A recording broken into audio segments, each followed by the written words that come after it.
Hello' এভৰিয়ান, এই ভিডিঅ'টোত সকলোকে স্বাগতম জনাইছোঁ। যিবোৰ ষ্টুডেণ্টে বড়োলেণ্ড ইউনিভাৰ্চিটিৰ আণ্ডাৰত BEd আৰু MAd এণ্ট্ৰেন্সৰ বাবে আবেদন কৰিছা বা এক্সাম এণ্ট্ৰেন্স দিম বুলি ভাবিছা, দেন এই ভিডিঅ'টো তোমালোকে ভালকৈ মন কৰি কথাখিনি শুনিবা। বড়োলেণ্ড ইউনিভাৰ্চিটি ইতিমধ্যে এটা নটিফিকেশ্যন দিছে আৰু ইয়াতে দিছে schedule of BEd and MAd entrance examination, schedule আৰু চিলেবাছ, মাৰ্ক ব্ৰেকআউট, কিমান মাৰ্ক ক'ত আহিব, এভৰিথিং, এণ্ট্ৰেন্স কেতিয়া হ'ব, এভৰিথিং দিয়া হৈছে। ইয়াতে চোৱা, টোটেল কুৱেশ্যন কিমান থাকিব? 100 কুৱেশ্যন থাকিব। Duration of the test 2 hour, 2 ঘণ্টা তোমালোকৰ test, duration of the test 2 ঘণ্টা সময় থাকিব এক্সামৰ বাবে, আৰু 100টা কুৱেশ্যন থাকিব। Date of examination 25th of July 2026, 25 জুলাই 2026ত হ'বলৈ গৈ আছে তোমালোকৰ BEd আৰু MAdৰ এণ্ট্ৰেন্স 2026 বড়োলেণ্ড ইউনিভাৰ্চিটি। তাৰপিছত merit list, declaration of the merit list কেতিয়া হ'ব, মানে মেৰিট লিষ্ট কেতিয়া দিব? 29th of July 2026, 29th of July 2026ত মেৰিট লিষ্ট ডিক্লেয়াৰ কৰিব। তাৰে পিছত কাউন্সিলিং 4 আৰু 5 আগষ্টত কাউন্সিলিং ষ্টাৰ্ট হ'ব।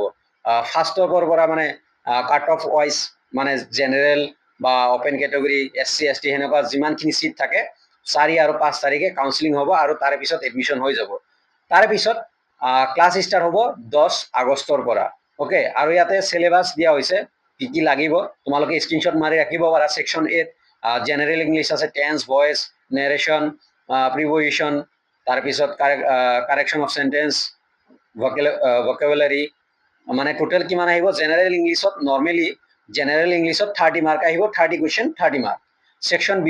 ছেকশ্যন বি জেনেৰেল নলেজ, যেনে ইণ্ডিয়ান হিষ্ট্ৰীৰ পৰা আহিব, ইণ্ডিয়ান পলিটিৰ পৰা আহিব, যেনে আৰ্টিকেল আহে, আৰ্টিকেল 17 আহিব পাৰে বা 18 আহিব পাৰে, 21 আহিব পাৰে, তাৰপিছত 19 আহিব পাৰে।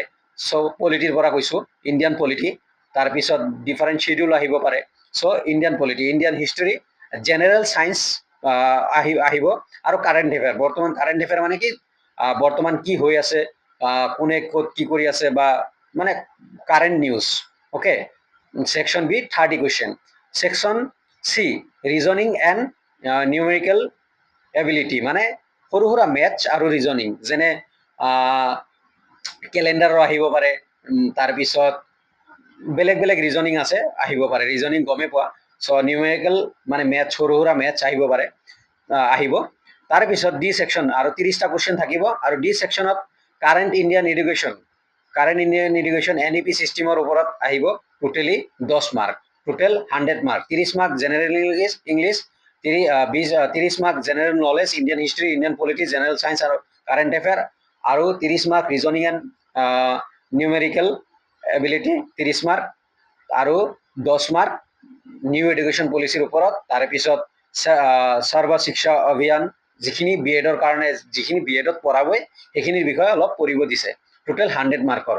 চ' তোমালোকে স্ক্ৰীনশ্বট ৰাখিব পাৰা, যিবোৰ ষ্টুডেণ্টে বড়োলেণ্ড ইউনিভাৰ্চিটিৰ আণ্ডাৰত BEd কৰিম বুলি ভাবিছা, দেন তোমালোকৰ এইখিনি টাইম বহুত ইম্পৰ্টেণ্ট।